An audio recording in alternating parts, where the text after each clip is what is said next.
रामचंद्र भगवान की जय।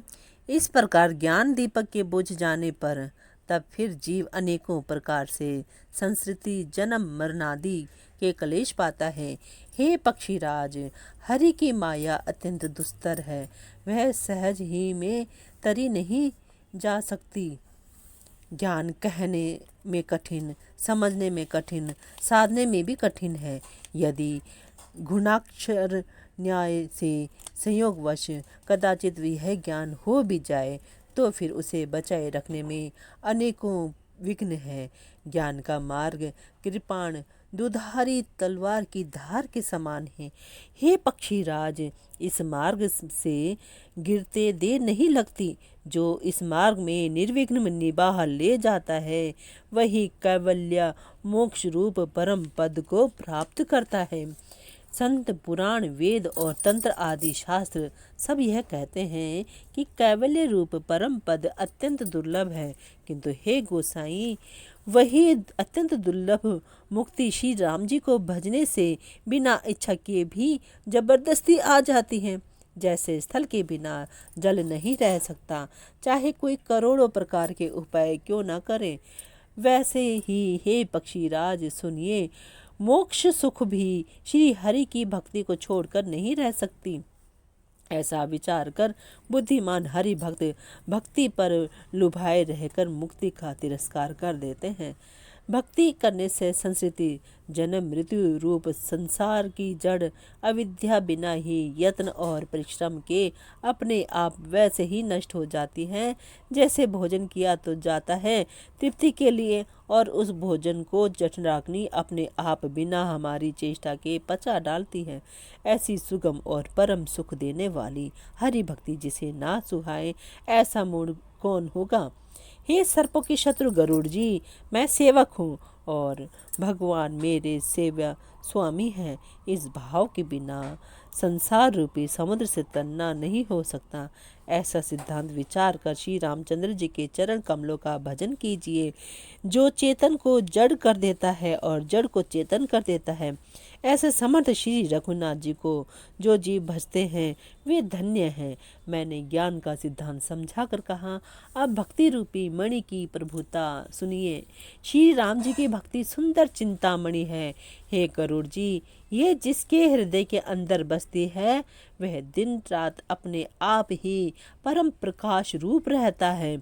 उसको दीपक, घी और बत्ती कुछ भी नहीं चाहिए। इस प्रकार मणि का एक तो स्वाभाविक प्रकाश रहता है, फिर मोह रूपी दरिद्रता समीप नहीं आती क्योंकि मणि स्वयं धन रूप है, और तीसरे लोभ रूपी हवा उस माणिकमय दीपक को बुझा नहीं सकती क्योंकि मणि स्वयं प्रकाश रूप है। वह किसी दूसरे की सहायता से नहीं प्रकाश करती। उसके प्रकाश से अविद्या का प्रबल अंधकार मिट जाता है, मद आदि पतंगों को सारा समूह हार जाता है। जिसके हृदय में भक्ति बसती है, काम क्रोध और लोभ आदि दुष्ट तो उसके पास भी नहीं जाते। उसके लिए विष अमृत के समान और शत्रु मित्र हो जाता है। उस मणि के बिना कोई सुख नहीं पाता। बड़े बड़े मानस रोग जिनके वश होकर सब जीव दुखी हो रहे हैं उसको नहीं व्यापते। श्री राम भक्ति रूपी मणि जिसके हृदय में बसती है उसे स्वप्न में भी लेश मात्र दुख नहीं होता। जगत में वे ही मनुष्य चतुर के शिरोमणि हैं जो उस भक्ति रूपी मणि के लिए भली भांति यत्न करते हैं। यद्यपि वह मणि जगत में प्रकट है, पर बिना श्री राम जी की कृपा के उसे कोई पा नहीं सकता। उसके पाने के उपाय भी सुगम ही हैं, पर अभागे मनुष्य उन्हें ठुकरा देते हैं। वेद पुराण पवित्र पर्वत हैं। श्री राम जी की नाना प्रकार की कथाएं उन पर्वतों में सुंदर खाने हैं। संत पुरुष उनकी इन खानों के रहस्य को जानने वाले मर्मी हैं और सुंदर बुद्धि खोदने वाली कुदाल है। हे गरुड़ जी, ज्ञान और वैराग्य ये दो उनके नेत्र हैं। जो प्राणी उसे प्रेम के साथ खोजता है वह सब सुखों की खान इस भक्ति रूपी मणि को पा जाता है। हे प्रभु, मेरे मन में तो ऐसा विश्वास है कि श्री राम जी के दास श्री राम जी से भी बढ़कर हैं। श्री रामचंद्र जी समुद्र हैं तो धीर संत पुरुष मेघ हैं। श्री हरिचंदन के वृक्ष हैं तो संत पवन है। सब साधनों का फल सुंदर हरि भक्ति ही है। उसे संत के बिना किसी ने नहीं पाया। ऐसे विचार कर जो भी संतों का संग करता है, हे गरुड़ जी, उसके लिए श्री राम जी की भक्ति सुलभ हो जाती है। ब्रह्म वेद समुद्र है, ज्ञान मंद्राचल है और संत देवता हैं जो उस समुद्र को मथ कर कथा रूपी अमृत निकालते हैं, जिसमें भक्ति रूपी मधुरता बसी रहती है। वैराग्य रूपी ढाल से अपने को बचाते हुए और ज्ञान रूपी तलवार से मद लोभ और मोह रूपी बैरियों को मारकर जो विजय प्राप्त करती है, वह हरि भक्ति ही है। हे पक्षीराज, इसे विचार कर देखिए। पक्षीराज गरुड़ जी फिर प्रेम सहित बोले, हे कृपालु, यदि मुझ पर आपका प्रेम है तो हे नाथ, मुझे अपना सेवक जानकर मेरे 7 प्रश्नों के उत्तर बखान कर कहिए। हे नाथ, हे धीर बुद्धि, पहले तो यह बताइए कि सबसे दुर्लभ कौन सा शरीर है, फिर सबसे बड़ा दुख कौन है और सबसे बड़ा सुख कौन है, यह भी विचार कर संक्षेप में ही कहिए। संत और असंत का मर्म भेद आप जानते हैं, उनके सहज स्वभाव का वर्णन कीजिए। फिर कहिए कि श्रुतियों में प्रसिद्ध सबसे महान पुण्य कौन सा है और सबसे महान भयंकर पाप कौन है। फिर मानस रोगों को समझा कर कहिए। आप सर्वज्ञ हैं और मुझ पर आपकी कृपा भी बहुत है। काकभूषुंडी जी ने कहा, हे तात, अत्यंत आदर और प्रेम के साथ सुनिए। मैं ये नीति संक्षेप से कहता हूँ। मनुष्य शरीर के समान कोई शरीर नहीं है। चर अचर सभी जीव उसकी याचना करते हैं। यह मनुष्य शरीर नरक, स्वर्ग और मोक्ष की सीढ़ी है तथा कल्याणकारी ज्ञान, वैराग्य और भक्ति को देने वाला है। ऐसे मनुष्य शरीर को धारण प्राप्त करके भी जो लोग श्री हरि का भजन नहीं करते और नीच से भी नीच विषयों में अनुरक्त रहते हैं, वे पारस मणि को हाथ से फेंक देते हैं और बदले में कांच के टुकड़े ले लेते हैं। जगत में दरिद्रता के समान दुख नहीं है तथा संतों के मिलन के समान जगत में सुख नहीं है।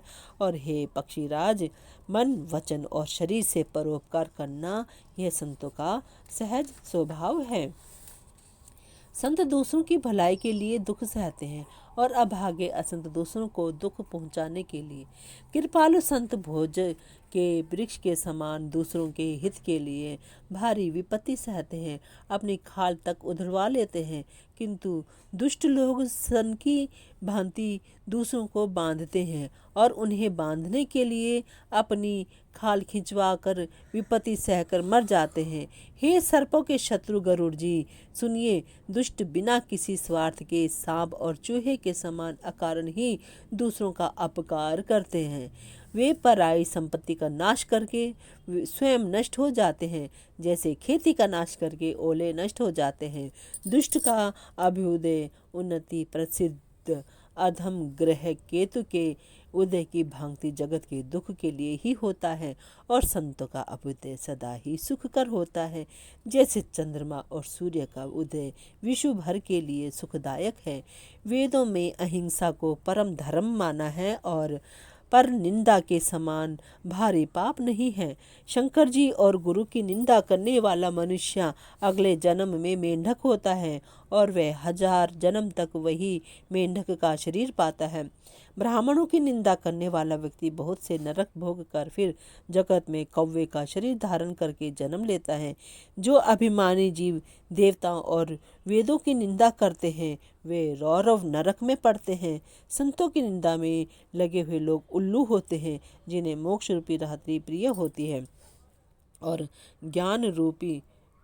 जिन्हें मोह रूपी रात्रि प्रिय होती है, और ज्ञान रूपी सूर्य जिनके लिए बीत गया अस्त हो गया रहता है। जो मूर्ख मनुष्य सबकी निंदा करते हैं, वे चमगादड़ होकर जन्म लेते हैं। हे तात, अब मानस रोग सुनिए, जिनसे सब लोग दुख पाया करते हैं। सब रोगों की जड़ मोह है।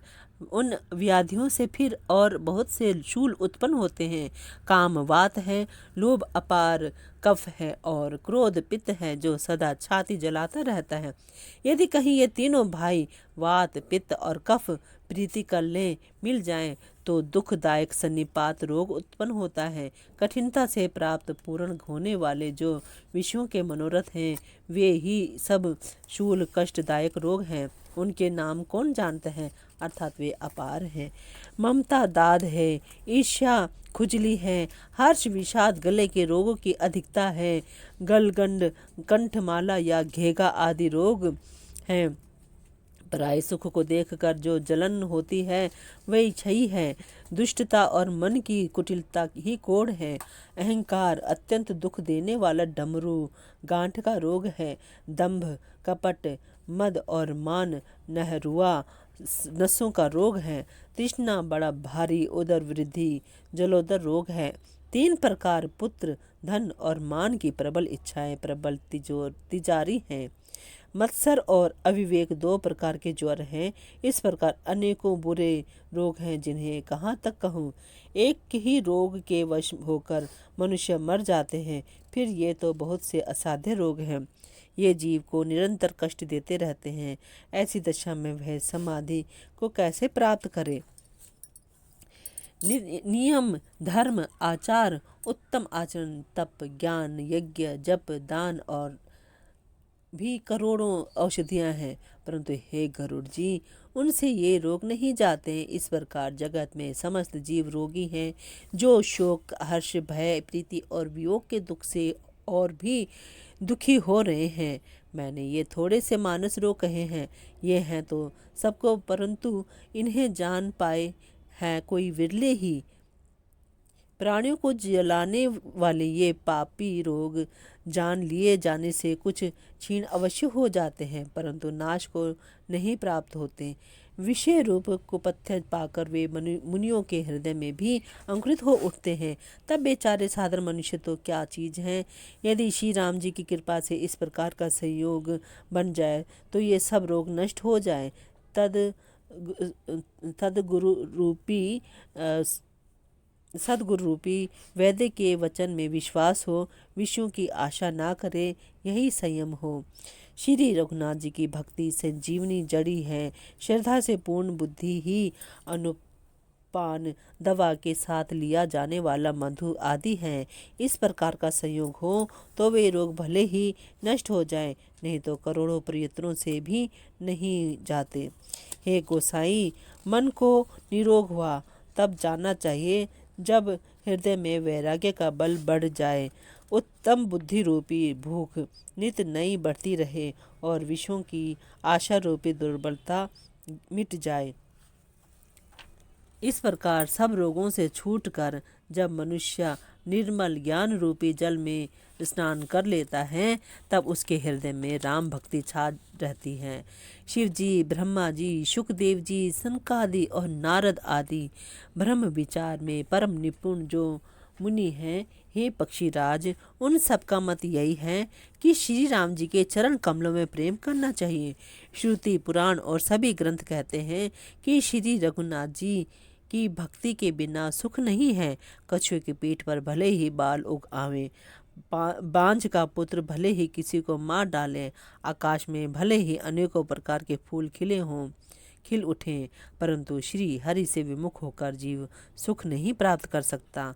मृग तृष्णा के जल को पीने से भले ही प्यास बुझ जाए, खरगोश के सिर पर भले ही सींग निकल आवे, अंधकार भले ही सूर्य का नाश कर दे, परंतु श्री राम से विमुख होकर जीव सुख नहीं पा सकता। बर्फ से भले ही अग्नि प्रकट हो जाए, ये सब अनहोनी बातें चाहे हो जाएं, परंतु श्री राम से विमुख होकर कोई भी सुख नहीं पा सकता। जल को मथने से भले ही घी उत्पन्न हो जाए और बालू को पेरने से भले ही तेल निकल आवे, परंतु श्री हरि के भजन बिना संसार रूपी समुद्र से नहीं तरा जा सकता। यह सिद्धांत अटल है। प्रभु मच्छर को ब्रह्मा कर सकते हैं और ब्रह्मा को मच्छर से भी तुच्छ बना सकते हैं। ऐसा विचार कर चतुर पुरुष सब संदेह त्याग कर श्री राम जी को ही भजते हैं। मैं आपसे भले भांति निश्चित किया हुआ सिद्धांत कहता हूँ, मेरे वचन अन्यथा नहीं है कि जो मनुष्य श्री हरि का भजन करते हैं वे अत्यंत दुस्तर संसार सागर को सहज ही पार कर जाते हैं। हे नाथ, मैंने श्री हरि का अनुपम चरित्र अपनी बुद्धि के अनुसार कहीं विस्तार से और कहीं संक्षेप से कहा। हे सर्पों के शत्रु गरुड़ जी, श्रुतियों का यही सिद्धांत है कि सब काम भुला कर छोड़कर श्री राम जी का भजन करना चाहिए। प्रभु श्री रघुनाथ जी को छोड़कर और किसका सेवन किया जाए, जिनका मुझ जैसे मूर्ख पर भी ममत्व है। हे नाथ, आप विज्ञान रूप हैं, आपको मोह नहीं है। आपने तो मुझ पर बड़ी कृपा की है, जो आपने मुझसे सुखदेव जी, सनकादि और शिव जी के मन को प्रिय लगने वाली अत्यंत पवित्र राम कथा पूछी। संसार में घड़ी भर का अथवा पल भर का एक बार का भी सत्संग दुर्लभ है। हे गरुड़ जी, अपने हृदय में विचार कर देखिए, क्या मैं भी श्री राम जी के भजन का अधिकारी हूँ? पक्षियों में सबसे नीच और सब प्रकार से अपवित्र हूँ, परंतु ऐसा होने पर भी प्रभु ने मुझको सारे जगत को पवित्र करने वाला प्रसिद्ध कर दिया, अथवा प्रभु ने मुझको जगत प्रसिद्ध पावन कर दिया। यद्यपि मैं सब प्रकार से हीन हूँ, नीच हूँ, तो भी मैं आज धन्य हूँ, अत्यंत धन्य हूँ, जो श्री राम जी ने मुझे अपना निज जन जानकर संत समागम दिया, आपसे मेरी भेंट कराई। हे नाथ, मैंने अपनी बुद्धि के अनुसार कहा, कुछ भी छिपा नहीं रखा। फिर भी श्री रघुवीर के चरित्र समुद्र के समान हैं, क्या उनकी कोई था पा सकता है? श्री रामचंद्र जी के बहुत से गुण समूहों का स्मरण कर करके सुजान भूषुंडी जी बार बार हर्षित रहे हैं, जिनकी महिमा वेदों ने नेति नेति कहकर गाई है, जिनका बल प्रताप और प्रभुत्व सामर्थ्य अतुलनीय है, जिन श्री रघुनाथ जी के चरण शिव जी और ब्रह्मा जी के द्वारा पूज्य हैं, उनकी मुझ पर कृपा होनी उनकी परम कोमलता है। किसी का ऐसा स्वभाव कहीं ना सुनता हूँ ना देखता हूँ। अतः हे पक्षीराज गरुड़ जी, मैं श्री रघुनाथ जी के समान किसे गिनूं? साधक, सिद्ध, जीवन मुक्त, उदासीन, कवि, विद्वान, कर्म के ज्ञाता, सन्यासी, योगी, शूरवीर, बड़े तपस्वी, ज्ञानी, धर्मपरायण, पंडित और विज्ञानी, ये कोई भी मेरे स्वामी श्री राम जी का सेवन किए बिना नहीं तर सकते। मैं उन्हीं श्री राम जी को बार बार नमस्कार करता हूँ, जिनकी शरण मुझ जाने पर मुझ जैसे पाप राशि भी शुद्ध हो जाते हैं। उन अविनाशी श्री राम जी को मैं नमस्कार करता हूँ, जिनका नाम जन्म मरण रूपी रोग की अव्यर्थ औषध और तीनों भयंकर पीड़ाओं, आदि दैविक, आदि भौतिक और आध्यात्मिक दुखों को हरने वाला है। वे कृपालु श्री राम जी मुझ पर और आप पर सदा प्रसन्न रहें। भूषुंडी जी के मंगल में वचन सुनकर और श्री राम जी के चरणों में उनका अतिशय प्रेम देखकर संदेह से भली भांति छूटे हुए गरुड़ जी प्रेम सहित वचन बोले। श्री रघुनाथ जी के भक्ति रस में सनी हुई आपकी वाणी सुनकर मैं कृतकृत्य हो गया। श्री राम जी के चरणों में मेरी नवीन प्रीति हो गई और माया से उत्पन्न सारी विपत्ति चली गई। मोह रूपी समुद्र में डूबते हुए मेरे लिए आप जहाज हुए।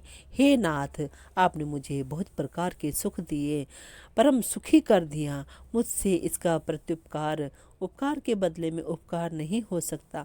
मैं तो आपके चरणों की बार बार वंदना ही करता हूँ। आप पूर्ण काम हैं और श्री राम जी के प्रेमी हैं। हे तात, आपके समान कोई बड़भागी नहीं है। संत, वृक्ष, नदी, पर्वत और पृथ्वी, इन सब की कृपा क्रिया पराय हित के लिए ही होती है।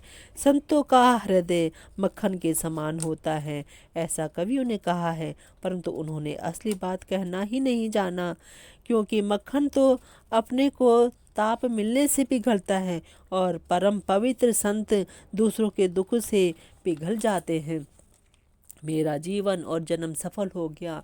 आपकी कृपा से सब संदेह चला गया। मुझे सदा अपना दास ही जानिएगा।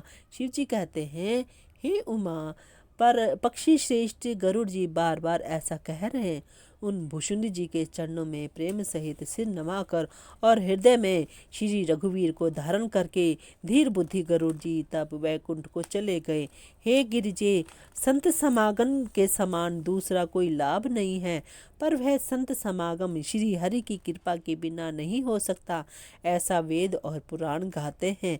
मैंने यह परम पवित्र इतिहास कहा, जिसे कानों से सुनते ही भवपाश संसार के बंधन छूट जाते हैं और शरणागतों को उनके इच्छा अनुसार फल देने वाले कल्प वृक्ष तथा दया के समूह श्री राम जी के चरण कमलों में प्रेम उत्पन्न होता है। जो कान और मन लगाकर इस कथा को सुनते हैं, उनके मन, वचन और कर्म, शरीर से उत्पन्न सब पाप नष्ट हो जाते हैं। तीर्थ यात्रा आदि बहुत से साधन, योग, वैराग्य और ज्ञान में निपुणता, अनेकों प्रकार के कर्म, धर्म, व्रत और दान, अनेकों संयम, दम, जप, तप और यज्ञ, प्राणियों पर दया, ब्राह्मण और गुरु की सेवा, विद्या, विनय और विवेक की बड़ाई आदि जहाँ तक वेदों ने साधन बतलाए हैं, हे भवानी, उन सब का फल श्री हरि की भक्ति ही है। किंतु श्रुतियों में गाई हुई वह श्री रघुनाथ जी की भक्ति श्री राम जी की कृपा से किसी एक विरले ने ही पाई है। किंतु जो मनुष्य विश्वास मानकर यह कथा निरंतर सुनते हैं, वे बिना ही परिश्रम उस मुनि दुर्लभ हरि भक्ति को प्राप्त कर लेते हैं। जिसका मन श्री राम जी के चरणों में अनुरक्त है, वही सर्वज्ञ, सब कुछ जानने वाला है, वही गुणी है, वही ज्ञानी है, वही पृथ्वी का भूषण, पंडित और दानी है, वही धर्मपरायण है और वही कुल का रक्षक है। जो छल छोड़कर श्री रघुवीर का भजन करता है, वही नीति में निपुण है, वही परम बुद्धिमान है, उसी ने वेदों के सिद्धांत को भली भांति जाना है, वही कवि, वही विद्वान तथा वही रणधीर है। वही देश धन्य है जहाँ श्री गंगा जी हैं, वह स्त्री धन्य है जो पातिव्रत धर्म का पालन करती हैं, वह राजा धन्य है जो न्याय करता है, और वह ब्राह्मण धन्य है जो अपने धर्म से नहीं डिगता, वह धन धन्य है जिसकी पहली गति होती है, जो दान देने में व्यय होता है, वही बुद्धि धन्य और परिपक्व है जो पुण्य में लगी हुई है, वही घड़ी धन्य है जब सत्संग हो, और वही जन्म धन्य है जिसमें ब्राह्मण की अखंड भक्ति हो। धन की 3 गतियाँ होती हैं, दान, भोग और नाश। दान उत्तम है, भोग मध्यम है और नाश नीच गति है। जो पुरुष न देता है न भोगता है, उसके धन की तीसरी गति होती है। हे उमा, सुनो, वह कुल धन्य है, संसार भर के लिए पूज्य है और परम पवित्र है, जिसमें श्री रघुवीर परायण अनन्य राम भक्त विनम्र पुरुष उत्पन्न हो। मैंने अपनी बुद्धि के अनुसार यह कथा कही, यद्यपि पहले इसको छिपा कर रखा था। जब तुम्हारे मन में प्रेम की अधिकता देखी, तब मैंने श्री रघुनाथ जी की यह कथा तुमको सुनाई। यह कथा उनसे ना कही नहीं चाहिए जो शठ धूर्त हों, हठी स्वभाव के हों और श्री हरि की लीला को मन लगाकर ना सुनते हों, लोभी, क्रोधी और कामी को, जो चराचर के स्वामी श्री राम जी को नहीं भजते, यह कथा नहीं कहनी चाहिए। ब्राह्मणों के द्रोही को यदि वह देवराज इंद्र के समान ऐश्वर्यवान राजा भी हो, तब भी यह कथा कभी ना सुनानी चाहिए। श्री राम की कथा के अधिकारी वे ही हैं जिनको सत्संगति अत्यंत प्रिय है, जिनकी गुरु के चरणों में प्रीति है, जो नीति परायण हैं और ब्राह्मणों के सेवक हैं, वे ही इसके अधिकारी हैं। और उसको तो यह कथा बहुत ही सुख देने वाली है, जिसको श्री रघुनाथ जी प्राण के समान प्यारे हैं। जो श्री राम जी के चरणों में प्रेम चाहता हो या मोक्ष पद चाहता हो, वह इस कथा रूपी अमृत को प्रेम पूर्वक अपने कान रूपी दोने से पिए। हे गिरिजे, मैंने कलयुग के पापों को नाश करने वाली और मन के मल को दूर करने वाली राम कथा का वर्णन किया। यह राम कथा संस्कृति जन्म मरण रूपी रोग के नाश के लिए संजीवनी जड़ी है। वेद और विद्वान पुरुष ऐसा कहते हैं। इसमें 7 सुंदर सीढ़ियाँ हैं जो श्री रघुनाथ जी की भक्ति को प्राप्त करने में के मार्ग हैं, जिस पर श्री हरि की अत्यंत कृपा होती है, वह इस मार्ग पर पैर रखता है। जो कपट छोड़कर यह कथा गाते हैं, वे मनुष्य अपनी मनोकामना की सिद्धि पा लेते हैं। जो इसे कहते सुनते और अनुमोदन प्रशंसा करते हैं, वे संसार रूपी समुद्र को गौ के खुर से बने हुए गड्ढे की भांति पार कर जाते हैं। याज्ञवल्क्य जी कहते हैं, सब कथा सुनकर श्री पार्वती जी के हृदय को बहुत ही प्रिय लगी और वे सुंदर वाणी बोली। स्वामी की कृपा से मेरा संदेह जाता रहा और श्री राम जी के चरणों में नवीन प्रेम उत्पन्न हो गया। हे विश्वनाथ, आपकी कृपा से अब मैं कृतार्थ हो गई। मुझ में दृढ़ राम भक्ति उत्पन्न हो गई और मेरे संपूर्ण क्लेश बीत गए, नष्ट हो गए। शंभु उमा का यह कल्याणकारी संवाद सुख उत्पन्न करने वाला और शोक का नाश करने वाला है, जन्म मरण का अंत करने वाला, संदेहों का नाश करने वाला, भक्तों को आनंद देने वाला और संत पुरुषों को प्रिय है। जगत में जो जितने भी रामोपासक हैं, उनको तो इस राम कथा के समान कुछ भी प्रिय नहीं है। श्री रघुनाथ जी की कृपा से मैंने यह सुंदर और पवित्र करने वाला चरित्र अपनी बुद्धि के अनुसार गाया है। तुलसीदास जी कहते हैं, इस कलिकाल में योग, यज्ञ, जप, तप, व्रत और पूजन आदि कोई दूसरा साधन नहीं है। बस श्री राम जी का ही स्मरण करना, श्री राम जी का ही गुण गाना और निरंतर श्री राम जी के ही गुण समूहों को सुनना चाहिए। पतितों को पवित्र करना जिनका महान बाना है, ऐसा कवि, वेद, संत और पुराण गाते हैं। रे मन, कुटिलता त्याग कर उन्हीं को भज। श्री राम जी को भजने से किसने परम गति नहीं पाई। अरे मूर्ख मन, सुन, पतितों को भी पावन करने वाले श्री राम को भजकर किसने परम गति नहीं पाई। गणिका, अजामिल, व्याध, गीध, गज आदि बहुत से दुष्टों को उन्होंने तार दिया। आभीर, यवन, किरात, खस, स्वपच, चांडाल आदि जो अत्यंत पाप रूप ही हैं, वे भी केवल एक बार जिनका नाम लेकर पवित्र हो जाते हैं, उन श्री राम जी को मैं नमस्कार करता हूँ। जो मनुष्य रघुवंश के भूषण श्री राम जी का यह चरित्र कहते हैं, सुनते हैं और गाते हैं, वे कलयुग के पाप और मन के मल को धोकर बिना ही परिश्रम श्री राम जी के परम धाम को चले जाते हैं। अधिक क्या, जो मनुष्य 5-7 चौपाइयों का भी मनोहर जानकर अथवा रामायण की चौपाइयों को श्रेष्ठ पंच कर्तव्य का सच्चा निर्णायक जानकर उनको हृदय में धारण कर लेता है, उसके भी 5 प्रकार की अविद्याओं से उत्पन्न विकारों को श्री राम जी हर लेते हैं। अर्थात सारे रामचरित्र की तो बात ही क्या है, जो 5-7 चौपाइयों को भी समझकर उनका अर्थ हृदय में धारण कर लेते हैं, उनके भी अविद्या जनित सारे क्लेश श्री रामचंद्र जी हर लेते हैं। परम सुंदर, सुजान और कृपा निधान तथा जो अनाथों पर प्रेम करते हैं, ऐसे एक श्री रामचंद्र जी ही हैं। इनके समान निष्काम, निस्वार्थ हित करने वाला, सुहृद और मोक्ष देने वाला दूसरा कौन है। जिनकी लेश मात्र कृपा से मंद बुद्धि तुलसीदास ने भी परम शांति प्राप्त कर ली, उन श्री राम जी के समान प्रभु कहीं भी नहीं है। हे श्री रघुवीर, मेरे समान कोई दीन नहीं है और आपके समान कोई दीनों का हित करने वाला नहीं है। ऐसा विचार कर हे रघुवंशमणि, मेरे जन्म मरण के भयानक दुख का हरण कर लीजिए। जैसे कामी को स्त्री प्रिय लगती है और लोभी को जैसे धन प्यारा लगता है, वैसे ही हे रघुनाथ जी, हे राम जी, आप निरंतर मुझे प्रिय लगिए। श्रेष्ठ कवि भगवान श्री शंकर जी ने पहले जिस दुर्गम मानस रामायण की श्री राम जी के चरण कमलों में नित्य निरंतर अनन्य भक्ति प्राप्त होने के लिए रचना की थी, उस मानस रामायण को श्री रघुनाथ जी के नाम में निरत मानकर अपने अंधःकरण के अंधकार को मिटाने के लिए तुलसीदास जी ने इस मानस के रूप में भाषाबद्ध किया है। यह श्री रामचरितमानस पुण्य रूप पापों का हरण करने वाला, सदा कल्याणकारी, विज्ञान और भक्ति को देने वाला, माया मोह और मल का नाश करने वाला, परम निर्मल